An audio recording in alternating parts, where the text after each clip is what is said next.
Luis Alfredo Garavito Cubillos nació en 1957 en Génova, un pequeño municipio del departamento del Quindío, en Colombia. Su infancia estuvo marcada por la violencia. Él mismo contó años después que fue maltratado física y psicológicamente por su padre, y que desde muy pequeño huyó de casa en varias ocasiones. Creció prácticamente en la calle, moviéndose entre distintas ciudades del país, sobreviviendo como podía y sin una estructura familiar estable. Ya de adulto, Garavito llevó una vida errante. Trabajó en oficios ocasionales, dormía en pensiones baratas o directamente en la calle y cambiaba constantemente de identidad. Usaba varios alias, entre ellos Tribilín, Lucas o Sebastián. Ese estilo de vida nómada fue clave para que pudiera moverse durante años por distintas regiones de Colombia sin levantar sospechas. Sus crímenes comenzaron a principios de los años 90. Sus víctimas eran casi siempre niños y adolescentes varones, muchos de ellos en situación de vulnerabilidad, menores que vivían en la calle, que trabajaban como vendedores ambulantes o que provenían de familias muy pobres. Garavito sabía exactamente a quién acercarse. Su método se repetía una y otra vez. Se ganaba la confianza de los chicos ofreciéndoles comida, dinero o pequeños regalos. A veces se hacía pasar por sacerdote o por comerciante.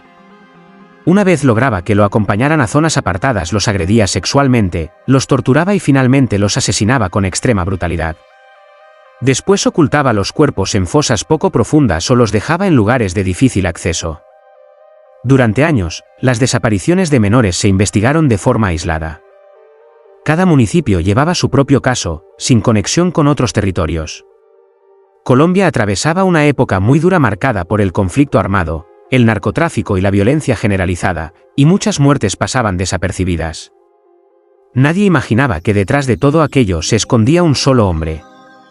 El punto de inflexión llegó en 1997, cuando en el departamento de Risaralda se encontraron varios cuerpos de menores con patrones muy similares. Las autoridades comenzaron a sospechar que estaban frente a un asesino en serie. A partir de ahí se creó un equipo especial de investigación que empezó a comparar casos de distintas regiones del país. Garavito fue detenido por primera vez ese mismo año por un delito menor. Durante su arresto, los agentes notaron comportamientos extraños y contradicciones en su relato. Poco después, fue vinculado directamente con el asesinato de un niño de 9 años. A partir de ese momento, la investigación se aceleró. Confrontado con las pruebas, Garavito terminó confesando. Lo que vino después fue estremecedor. Empezó a guiar a la policía hasta distintos lugares donde había enterrado a sus víctimas. Fosas en bosques, cafetales y zonas rurales comenzaron a aparecer una tras otra. Cada nuevo hallazgo ampliaba la dimensión del horror. De forma oficial, se le atribuyeron más de 170 asesinatos, aunque el propio Garavito llegó a afirmar que había matado a más de 300 niños. Esta cifra nunca pudo confirmarse completamente, pero lo cierto es que se convirtió en uno de los asesinos en serie más prolíficos de la historia moderna. Sus crímenes se extendieron por al menos 11 departamentos de Colombia, entre ellos Risaralda, Quindío, Valle del Cauca, Tolima, Caldas, Antioquia y Cundinamarca. Durante años había recorrido el país sin dejar rastro claro, aprovechándose de la pobreza de sus víctimas y de la falta de coordinación entre autoridades. En los interrogatorios, Garavito describió con frialdad muchos de los asesinatos. Los investigadores quedaron impactados por la ausencia total de empatía y por el nivel de planificación que mostraba. También se supo que llevaba consigo objetos personales de algunas víctimas como recuerdos.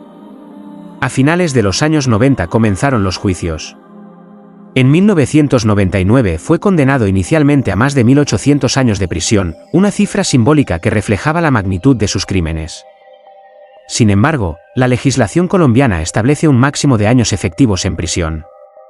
Además, Garavito se acogió a beneficios judiciales por colaborar con las autoridades, confesar los crímenes y ayudar a localizar cuerpos. Gracias a esa colaboración, su condena se redujo drásticamente. Finalmente, la pena efectiva quedó fijada en poco más de 20 años de cárcel, algo que generó una enorme indignación social. Para muchas familias, resultaba incomprensible que alguien responsable de tantos asesinatos pudiera aspirar a salir algún día en libertad. Durante su estancia en prisión, Garavito fue trasladado varias veces por motivos de seguridad. Pasó por diferentes centros penitenciarios, ya que otros reclusos intentaron atacarlo en más de una ocasión al conocerse la naturaleza de sus crímenes.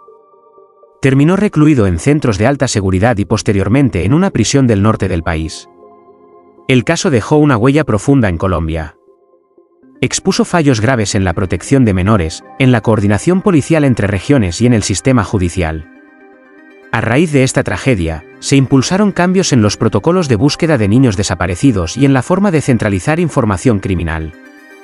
También abrió un debate nacional sobre los beneficios penitenciarios y sobre si alguien con ese nivel de violencia debía tener acceso a reducciones de condena, incluso cuando colabora con la justicia.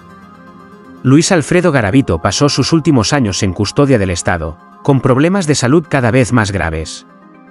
En octubre de 2023 falleció en un hospital penitenciario en Colombia, tras complicaciones médicas derivadas de una enfermedad. Murió sin haber cumplido completamente la totalidad de la pena original y sin poder responder ante todas las familias afectadas.